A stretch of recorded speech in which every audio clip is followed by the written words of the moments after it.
Welcome to Unity of Charlotte. So glad to see you all here. If you're joining us on Zoom, we're glad that you have joined us this morning. My name is Reverend Lisa Herklotz, and I am the co-minister here with Reverend Jim Ernston, and we are delighted you have joined us this Sunday for this message.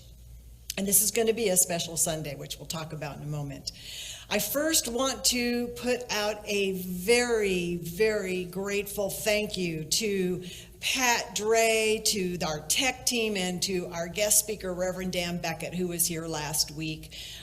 We got to watch some of that on the Zoom recording, and we were just so delighted to have him here. He's very special to us, and I'm glad you got to have a sense of who he was.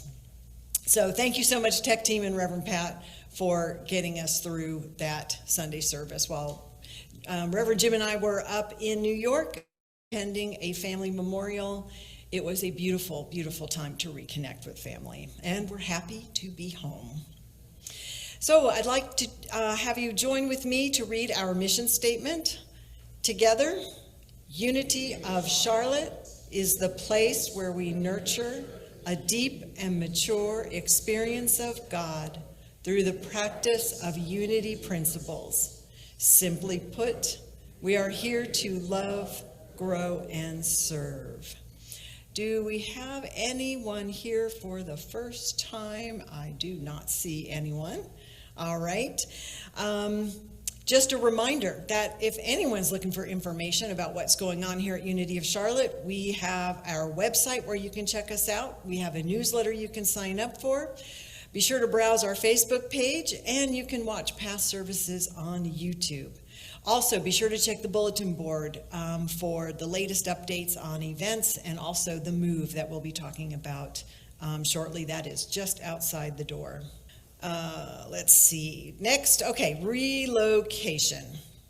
So last week you got to hear the great news that we have signed a contract with St. Luke's, and we will be moving there 1st of August. So our last Sunday here is July 28th. Our first Sunday there is August 4th. We will repeat this every Sunday until we get there. So everybody will know. Share it with everyone you know who might not be here, because I can see a lot of people seem to be on vacation. Summertime has hit. One of the things I need to mention is a correction of some information that Jim Fuller shared with you regarding our service time. So we are in the unique and wonderful position of having that chapel to ourselves, and we can decide when our service time is. That hasn't happened in a while. However, the board has not reached any agreement or approval on it. We've had some conversations about it, but what we have agreed to is to hear from you. We want to hear from you. So I'm inviting everyone, if you're watching on Zoom, we'll put it out on the newsletter. See where St. Luke's is located. Look at what your drive's going to be and decide what service time is most ideal for you, and then let us know. Reverend Jim and myself are going to collect that information. It's just kind of an informal survey so that we know we have a pulse on what our congregation wants. We're flexible. It's going to be a longer drive from us, but we're so excited about it, we don't care. St. Luke's is going to be awesome. Well, we haven't really set an option, but I would say probably no earlier than 10:30 or 11 and no later than 12. So let's say between 10:30 and 12 are probably the ideal times. So whatever your favorite time is in that time frame, let us know. Just come and tell us. We're just going to keep a little tally. And then we'll get together with the board and we'll make a decision. We want to do that fairly soon so that we can start letting everybody know on August 4th what time we're meeting. All right. Also regarding our relocation, know that the board is meeting this Friday, and we're going to schedule a town hall date between now and the next few weeks so that we can invite all of you together to give you all the details of what it's going to be to move to St. Luke's and to answer any questions you might have. We want all of you to feel like you're a part of this move. Your boards worked really hard to make this happen, but now we get to come together in a brand new place. So start spreading the word. We'll have a town hall. We'll announce that date as soon as we have it. Well, we'll have it by next Sunday to let you know. Also, about next Sunday, no fellowship. We're not going to have any fellowship next Sunday because it's Wesley's last Sunday here. And that's a big deal for them. And they're planning a kind of a farewell gathering from 12 to 2 in the gathering area. And we want to honor and support that. It's a very emotional time for them. It's the last time they're going to gather here together in this building. So we are requesting that we're not going to do coffee or tea or anything like that. It's just going to be, if you want to chat with anyone, stay in the sanctuary, stand out in the hall, but we'll give them their space. Now, Linda did say, I was speaking to the president because we would really like to do something as a form of thank you to them. They have been such an amazing host for us for a little over a year. And in that conversation, she said, you can let your people come in, but I think that it would be best if you want to go, because I know you've mingled, you know some of those people, if you want to go say goodbye to them and then, like on your way out. But we want to really give them this space because it's their last time here. Any questions about that?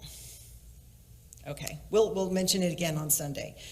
Also, if you can assist with the move, the relocation in any way, shape, or form, you don't have to lift boxes or pack, but any way you want to help, please see Martin. He's our lead for our relocation, and let him know you're available to help. I know some of you have already come forward, and I just want to say thank you for that. Finally, letters to God. You remember the letters to God we did in January? Those are available to be picked up. We usually mail them all out, which we'll do, but we thought if you're here, pick yours up and bring it home with you. God has delivered them right outside the door on our table where we have all our materials. So please go check and see if your letter's there. Pick it home with you. We'll do that next Sunday, and any that are left, we will send out in the mail to make sure everybody gets them. So that's always a fun and happy thing. I love getting my letter back. All right. Deep breath in. Nice slow exhale out. I invite you to close your eyes as we now take a moment to turn within and go into prayer together. June is a month for celebrating inclusivity, for remembering our oneness with God, and in God, our oneness with each and every living being, including the earth and the animals and the plants. We call forth now that awareness of that oneness, that power of divinity living in us, expressing through us, living in everyone and everything, and expressing through everyone and everything. Life is meant to be lived in connection and unity, and that's what we call forth now. We call that forth in our connection with God. We call that forth in connection with each other. And we call it forth in connection as community.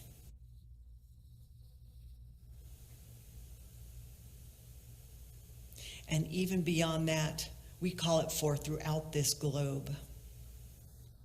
For this is the only way we will find peace on earth. And in deep gratitude and appreciation for that living, loving presence within us, we say, thank you, and so it is. Now, please join me in our unity prayer of oneness.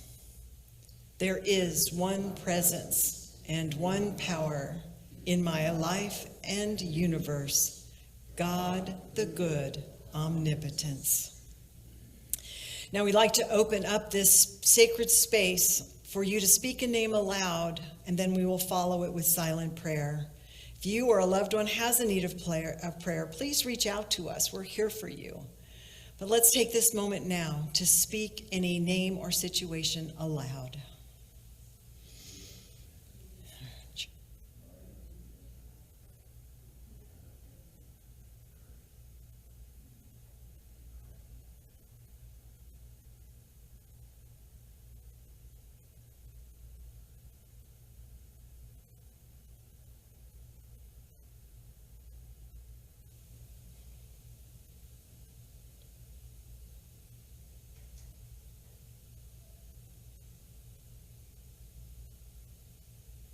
In faith, we know Spirit is already working in and through each of these situations and persons to bring about the greatest good. And so it is. Amen.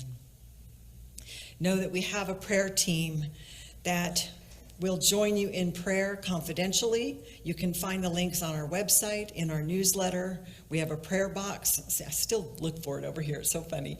We have a prayer box right outside. I just filled it up with freshly printed prayer forms waiting just for you. So please utilize this. This is a great service that is offered through Unity. You have individuals that will hold these prayers in confidence and offer the power of their spirit and their dedication to supporting you in whatever that prayer request is.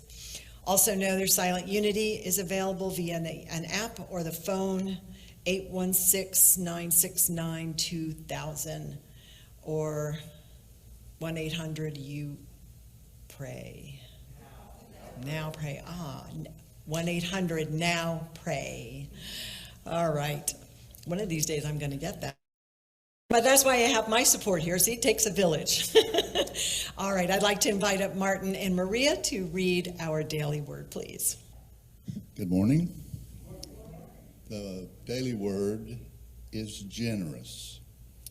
I honor the divinity of others through my generosity. There have been many times when I relied on the generosity of others. I remember feeling grateful when they shared what they had with open hearts, not thinking of how I might repay their kindness. This is a true gift of generosity, not just the material offered or the services rendered, but the feeling I am worthy of someone's time, treasure, and effort. This love and compassion is at the heart of my generous impulses too. I give not out of pity or even out of obligation or duty, but so others may know their worthiness through me. Each person is a divine being, made in the image and likeness of God. I honor each person's divinity by doing what I can to help and support them, as others have helped and supported me. Those who are generous are blessed, for they share their bread with the poor. Proverbs 22:9.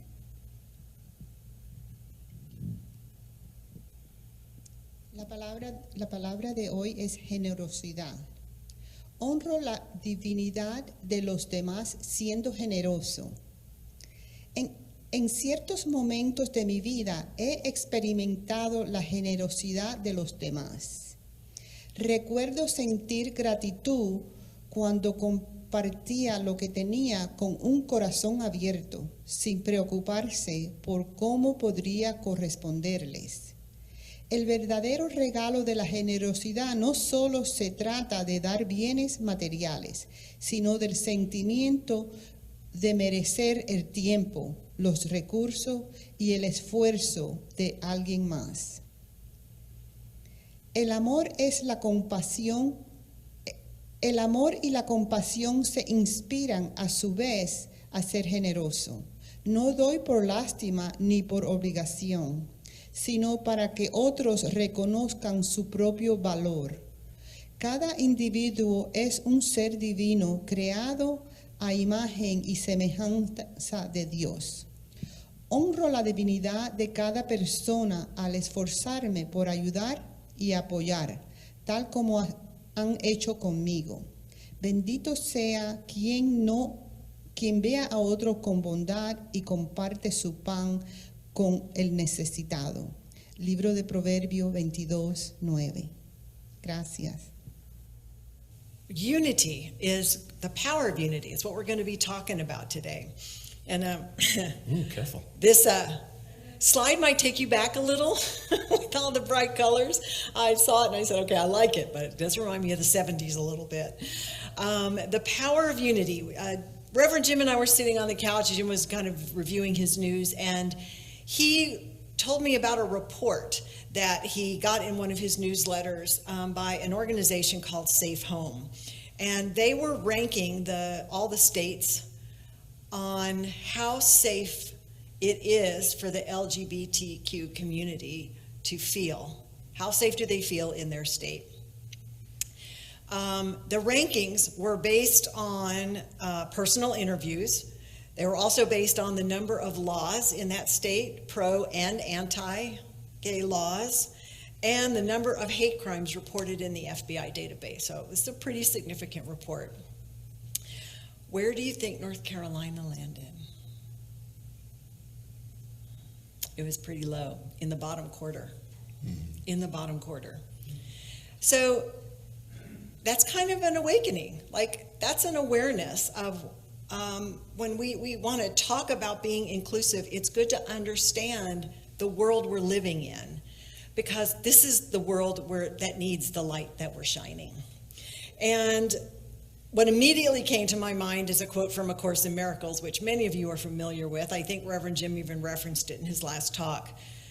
There is only love or a call for love. So as I'm contemplating this report, I'm thinking this is a huge call for love. And that's what we're about.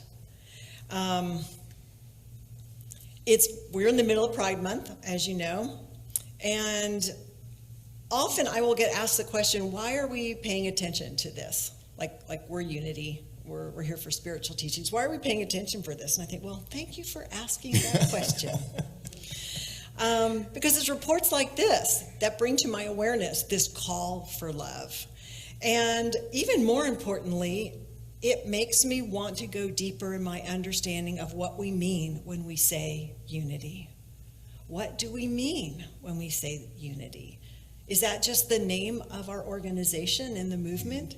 Or is it more significant than that?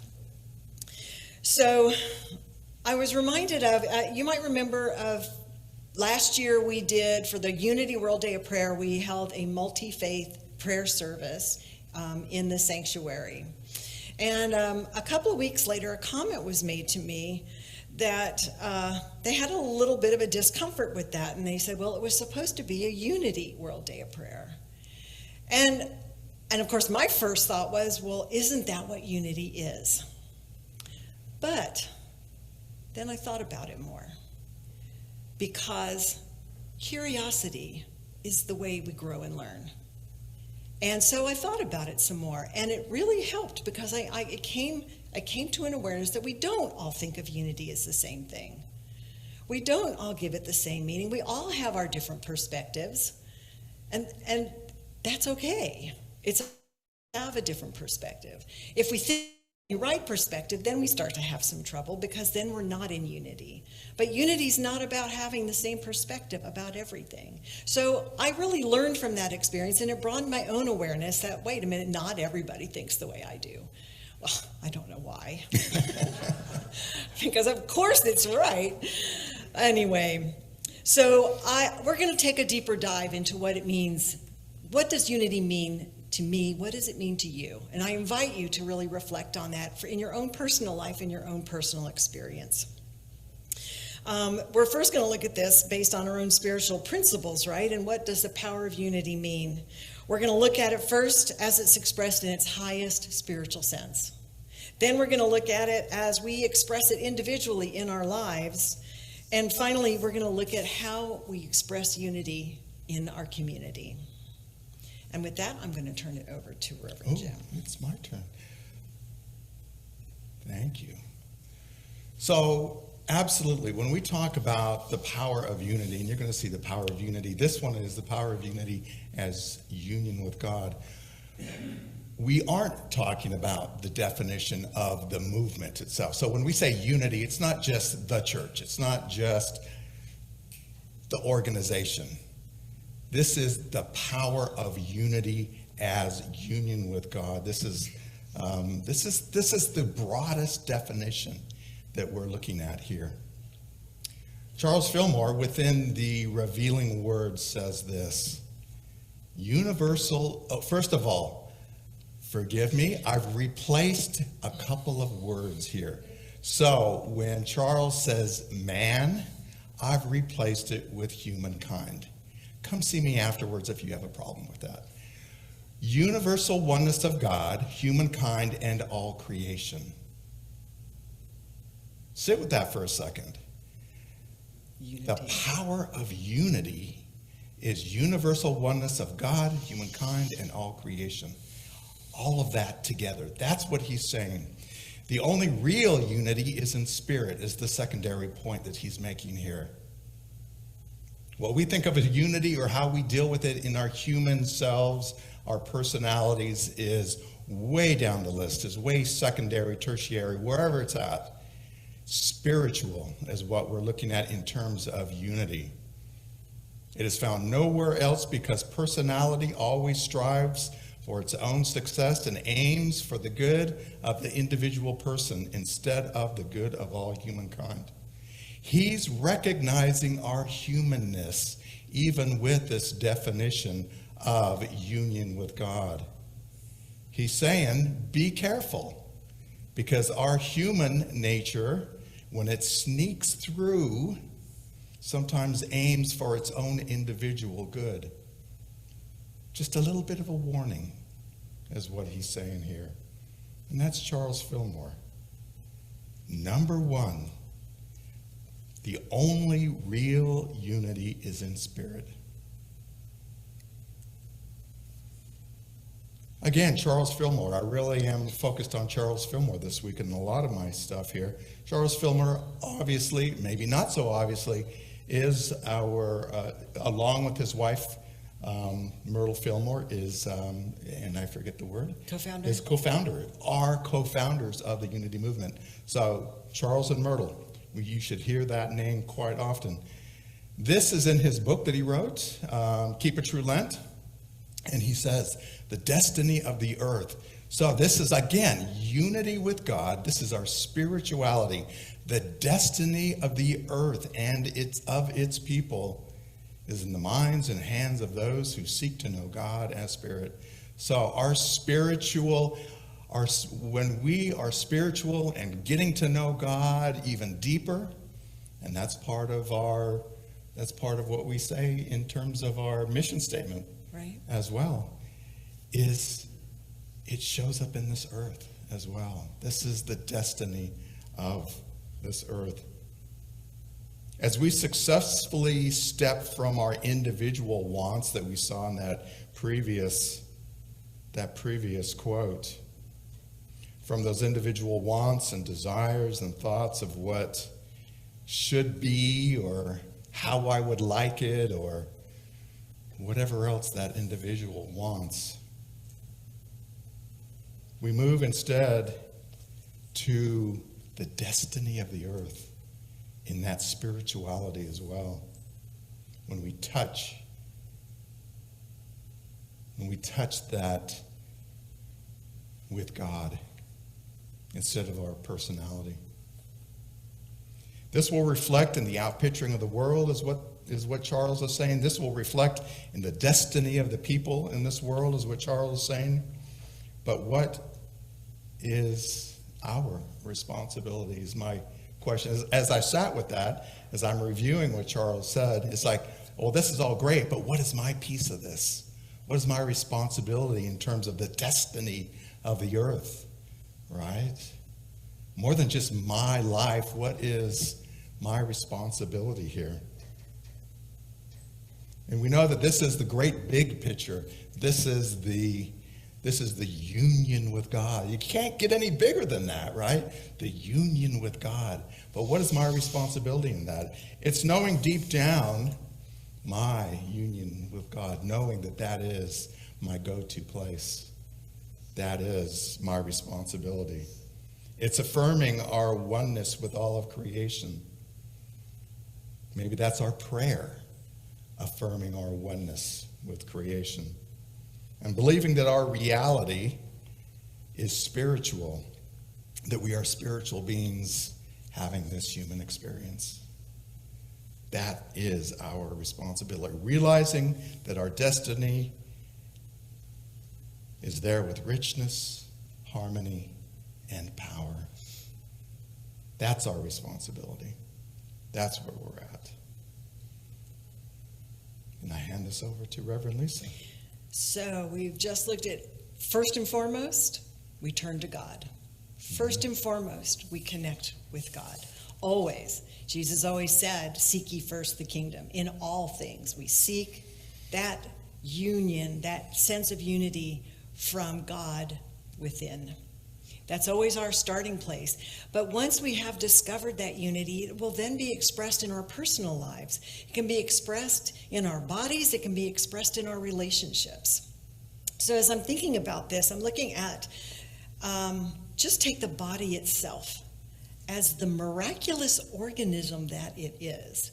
It's all of these different pieces and organs and bones and cells that come together with different functions, but they move in harmony. It's a unity of function that creates this organism which now has a function here in this world. That's miraculous. So that's just a representation of unity in a physical form. What about unity in our relationships with each other? As I relate, I'm going to relate to each and every person I meet based on what I believe I am. And when I am in that experience of being connected to God, it is inevitable that that sense of unity is going to be experienced through my relationships. The other now becomes a part of who and what I am in this experience. Think about that, such a different way of experiencing it. If I am in a state of mind that is divided and separate, then I'm going to live in this consciousness of trying to protect myself and get what I think I need. And I probably won't consider the cost it has to others. At an extreme, it's someone who's so ambitious, they'll do whatever it takes to get to their goal without considering the cost to others. I don't believe anyone in this room is in that place. But all of us have areas where if we are not living in that full union and connection with God or Spirit, that our little personal agendas come in. It's inevitable. That's what our personality, our ego mind does when it's not in connection. And it's always going to come from fear. When I'm in that place, I'm going to come from fear. And I'm going to see everything else as other. But when I join with God, when I am in that connection of union, I then see other as an extension of myself. I don't end right here. I'm much bigger than that. You are much bigger than that. And our relationships are how we know that and how we live that.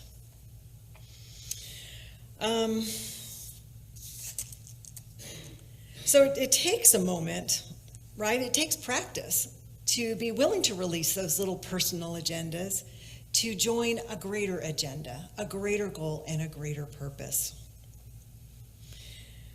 When we're living in the power of unity means coming together in harmony. It doesn't mean everything conforms to be exactly the same. It means all these different elements come together and function in harmony. That's what unity is. When I'm living in the power of unity or coming together in harmony, my individual life grows, it expands. My sense of self gets richer and more diverse, and I experience harmony in my relationships in this world. So the power of unity. I have a quote by Charles Fillmore in our Healing Letters, which we are reading on Wednesdays. And she says, love is the great sense of unity. Love. Remember, we started with everything is either love or it's a call for love. Love is the power of unity. That's what love is. It unifies everything as one whole. And she says, love is the great sense of unity that prompts the soul to seek the understanding and practice of that which is the welfare not only of the beloved, or I added, those we love. Her letters are always written to somebody. So she's writing to someone who's saying, what can I do for my loved one? And she's saying, oh, it's so much bigger than that. Not only is this for the welfare of that beloved, but for all humanity. That's what unity is. And the power, that's the power of unity in our individual lives. And now Jim's going to talk about community. Me? Yeah, you. It's going to be me. The power of unity expressed as community is the third thing that we want to talk about here. So when we talk about community, what are we talking about? Are we talking about the 30, 40, 50 people that show up on a Sunday? Is this the community, just the individuals within this community? Or is it beyond that? Is the definition kind of the metaphor that you use, the different parts of the body, the different systems that we talk about? So for unity as a community, are we talking about the ushers that come together as a body, as a piece within that? The prayer team, the hospitality team, the theater group that's going to perform for us as well? Those are systems within the body of what we're talking about as community as well. But we're not even just talking about those individual groups. And that's what I want to point out. We're talking about the groups, yes, but we're talking about the whole as well. We're talking about each of those groups knowing that there is another group out there, that the hospitality team doesn't just function by itself, but they're aware of the others, and they love the others for what they bring to it. Because I know that there are folks, no, I'm not going to go there. I used to love to wash dishes in Jacksonville, Florida. That was my thing to give back. That was my service. So I recognize that each of us share our love in different ways, and that's what we're talking about here. But there is an awareness of that whole as well. There is compassion for the whole. There is value in all the moving pieces that we're talking about here. I have a prayer partner that I connect with on a regular basis, and she still lives in Minnesota. She still lives in St. Cloud. That is where I served as a senior minister for 2 years at Unity of Central Minnesota. So Central Minnesota, this is an hour and a half north of Minneapolis. This is in farmland. This is corn and soybeans out there. This is St. Cloud, Minnesota. 68,000 people in this city, 5,000 households. Their median family income is $51,000. That's the demographics that we're talking about for St. Cloud. Unfortunately, during our prayer, she asked me to pray for her city because there is a group out there called the Rainbow Wellness Collective within St. Cloud. They offer support groups, they offer counseling and therapy, they offer bingo night. It was funny to see once a week they have bingo. This is to the LGBTQIA+. I was a little bit surprised with 2S. Does anybody know what the 2S is? That is a new designation for our diversity awareness. That is Two-Spirit. Two-Spirit with the Native American. So Two-Spirit folks are neither male or female. They are definitely different. So that is just one of the people that is honored by the Rainbow Wellness Collective as well. On their website, they've been having some issues. They actually closed their office. They made a statement on their website, and it says this: Rainbow Wellness Collective is a 100% volunteer-based nonprofit organization. Unfortunately, due to recent threats, we are unable to adequately staff the center. At this time, RWC, which is the Rainbow Wellness, has decided to close its doors to the community. They are responding to threats, stalking, hate, and destruction of property in a small town in what I consider one of the most progressive states in our union, and yet we're still dealing with that in our world, and it makes me sad.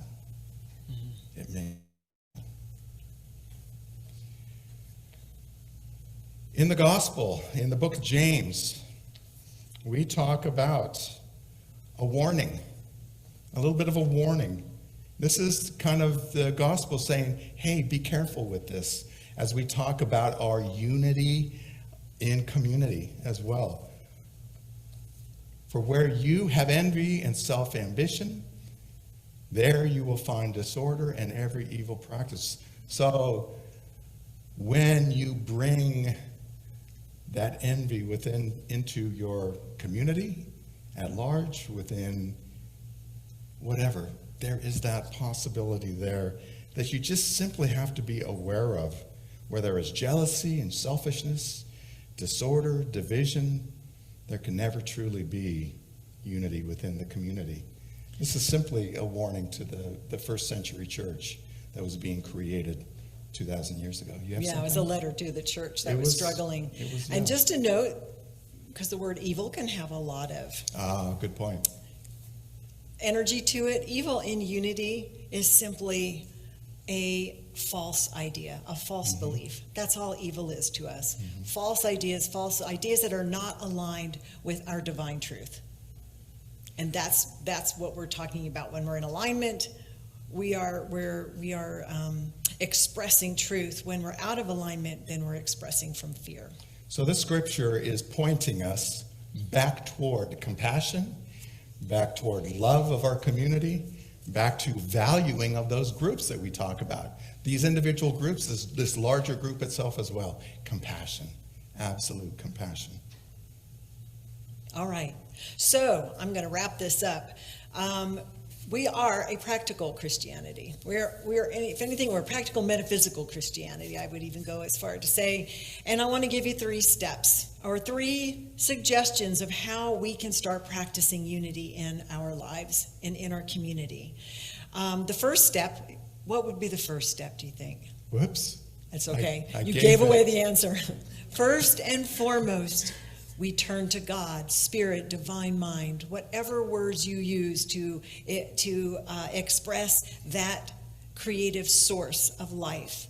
Always, that's where we start. Have a practice, a constant and dedicated practice to always coming back, because that's where true unity begins, an experience of true unity. Second, What does that practice look like? could look like a lot of different things. Oh, okay. Meditation and prayer are There what you we go. offer, but honestly, meditation, there's a million forms. And we're going to have a meditation class here sometime soon. The second thing is practice acceptance. Now, what do we mean by that? Acceptance means recognizing life as it is being presented to you, just as it is. In this moment, this is what it looks like. This is who this person is. Accept it. Don't fight it. Don't resist it. Don't judge it. Let it be what it is, because something miraculous happens when we do that. And this has been my very constant practice lately, is acceptance of what is presenting itself to me, however it happens to be presenting itself. Because it leads me to the third one, which is soften in your relationships. Now, this is just what came to me. And what I mean by that is, when I accept and I'm not fighting what's coming to me, I can soften, which also means I'm opening my heart and my mind. It's moving into a state of curiosity, of openness, instead of, I don't like that, that's wrong, whatever triggers it has that come up for me, Dig my heels in. I get to take a breath and soften. That word soften is powerful for me, and I hope it works. You use whatever words work for you, but instead of going into resistance and fighting mode, you soften. Because when you do, you're letting spirit come in. You're letting the life of spirit come in and move into that situation, and miracles happen there. Miracles. So, spend time with God, practice acceptance, and soften in your relationships. I want miracles. I want miracles too. Good. We got them. Here they are. We're sitting here. So that is how we have discovered the power of unity as more than just the name of our church, the name of our movement. This is who and what we are and how we embody that. How you perceive that expressing could be very different from person to person. And that's okay, because difference is okay when we move out of thinking what's right and what's wrong. So with that, let's move into a meditation for a quick experience. Absolutely. And then we got to call our... Are you going to stay with me, or are you going to go sit down? I'll stay up here if you want me Okay, to. yeah, please do. All right. So let's go ahead and get ready for meditation. I invite you to wiggle around, find a place, maybe feet on the ground, find a place for your hands in your lap. And then notice your breath. Find your breath. Feel that inhale. Notice that exhale. And then notice that rhythm of the inhale and exhale. And just ride that. Me, because I'm familiar with the Pacific Ocean, I think of it as the rise and fall of the ocean.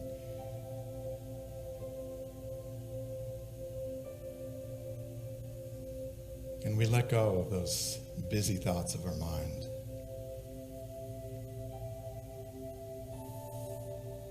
Instead, we introduce the concept of unity and harmony more specifically.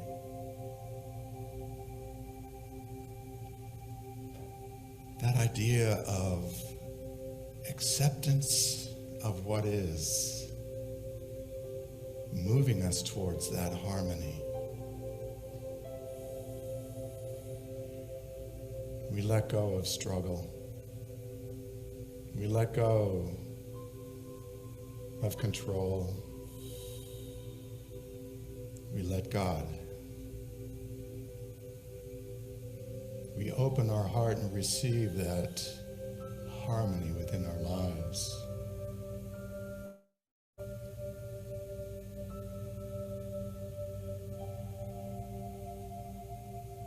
We truly experience that unity with the universe, ourselves, and our community.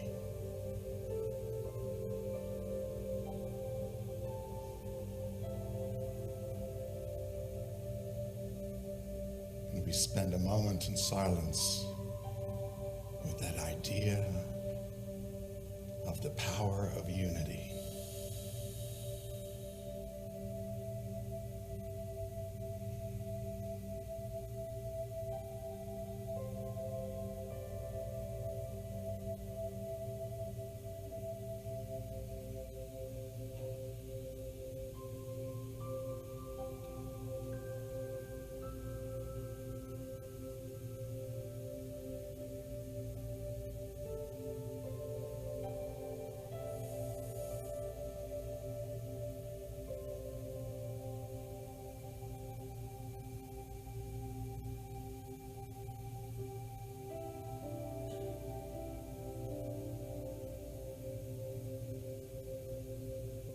As we begin to come back, bringing our awareness into this room once again, maybe focusing on my voice, opening your eyes whenever you're ready, just feeling the physicality, the physical of your body in this room. Namaste.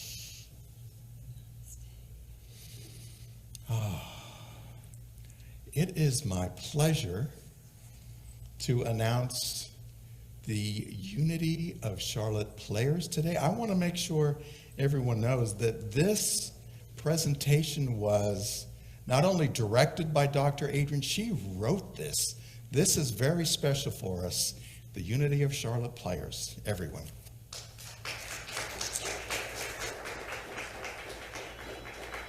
Happen all the time. Hello, everybody. Thank you for coming. This is our swan song here at Wesley, and we were very privileged to have done now, I think maybe 8 or 9 performances while we were here. And we want to say thank you to the Revs for giving us the opportunity to do it, and to everybody who has been in the shows and has enjoyed them. We want to say thank you, and to our crack team over there, our tech team, to Jim and Will and Alan, and everybody who has helped us this past year and a half or so. And you'll see behind me that the cast, Donna Smith, this is her first show. It's her debut, so be kind. And me, you're gonna have to listen to me. I get to do a swan song here, and Linda Bergeron, and Linda is an old hand at this. And we are delighted to do it. And I'm moving set pieces. That's what this is called. Okay. And we're ready to present pronouns. People are funny, aren't they?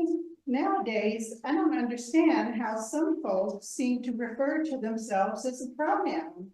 He, him, she, her, they, them. I don't get it. Well, I think it's just a way for people to distinguish themselves and feel as though they belong, that they're not just their specific gender or their name. I guess that's probably true, but it's tough to understand. Well, it probably all goes back to individuality. In the past, it was hard for people to express themselves, who they were or who they loved, for fear of being judged. And judged they were. I guess that, I'm, all right, I got messed up already, folks. Split on the stool and the brain went. So, oh boy, judgment. That's kind of a dirty word, isn't it? Unfortunately, not to everyone. I suppose not, but what I don't understand is why people feel it's okay to judge each other. It doesn't seem like a spiritual thing to do. No, it doesn't. It's no wonder people have a hard time getting along if everybody has a different idea about each other. Perceptions can be dangerous if they're not done from love. Love is all you need, right? Right. It's not only judgment that's a problem or perception, it's a lack of understanding of how interconnected we all are. These days, we hear a lot about interconnectedness, diversity, inclusion, and acceptance. But what do those words really mean? I think I know, but you never know what you really know. Well, that's profound. Okay, here goes. Let's start with inclusion. I'll start. You always want to start. I can't help it. I'm a self-starter. Is that supposed to be funny? Yes, I want to be funny. It's just who I am as an individual. Maybe a legend in your own mind. That's a good one. Anyway, inclusion is about an environment in which a variety of individuals or groups can feel welcomed, respected, supported, and valued. Inclusiveness embraces our differences. It's an atmosphere in which everyone's voice gets to be heard and counted. Not only that, it encourages a strong sense of community. Okay, then what is acceptance? The two seem the same to me. Well, acceptance recognizes other folks' opinions, practices, and their culture.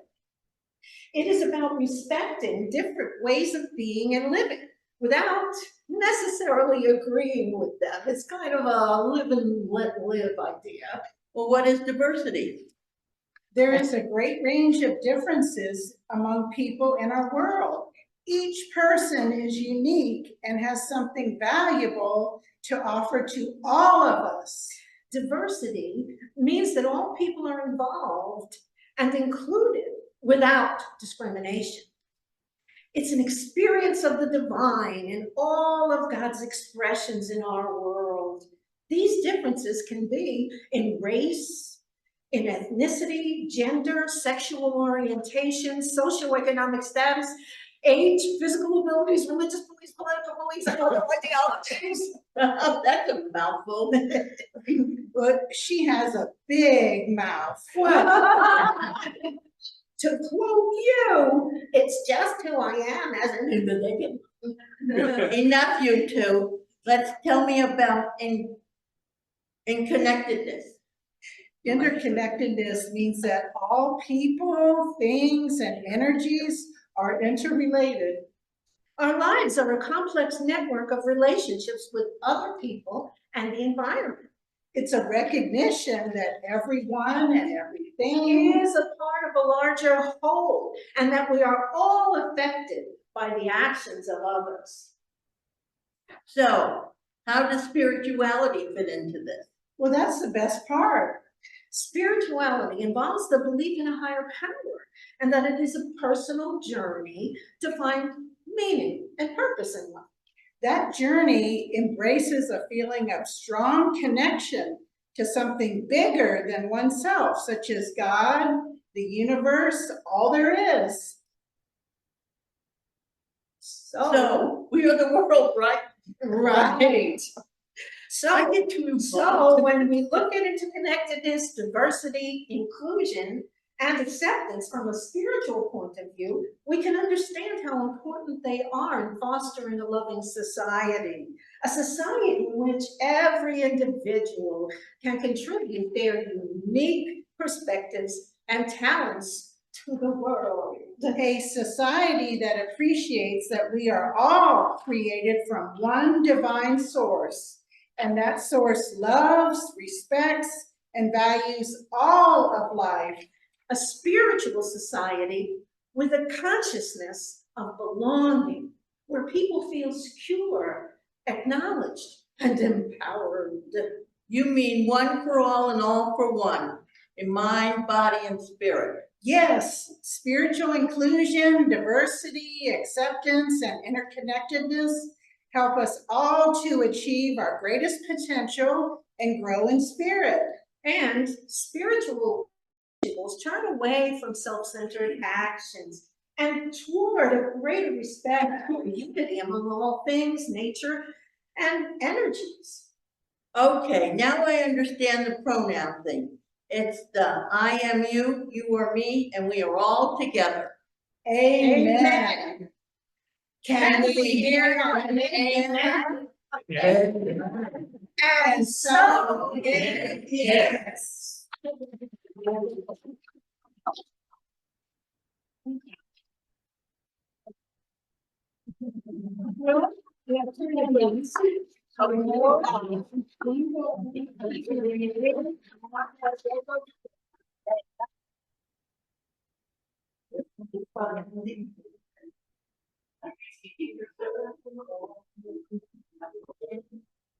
Let's come together as one.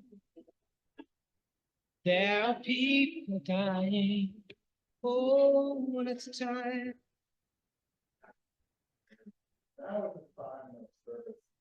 That was the offering of service. We know that as we give, we also receive. And it's through your generous gifts. There's my mic. Those generous gifts move through Unity of Charlotte and continues to be a light in our greater community as well. Please join me in this prosperity blessing. So out loud, joyously I give this gift, knowing the divine presence blesses and multiplies all that I am, all that I have, all that I give, and all that I receive. Thank you, God. The light of God surrounds us. We are light. The love of God enfolds us. We are love. The power of God protects us. We are power. The presence of God watches over us. We are presence. Wherever we are, God is, and all is well.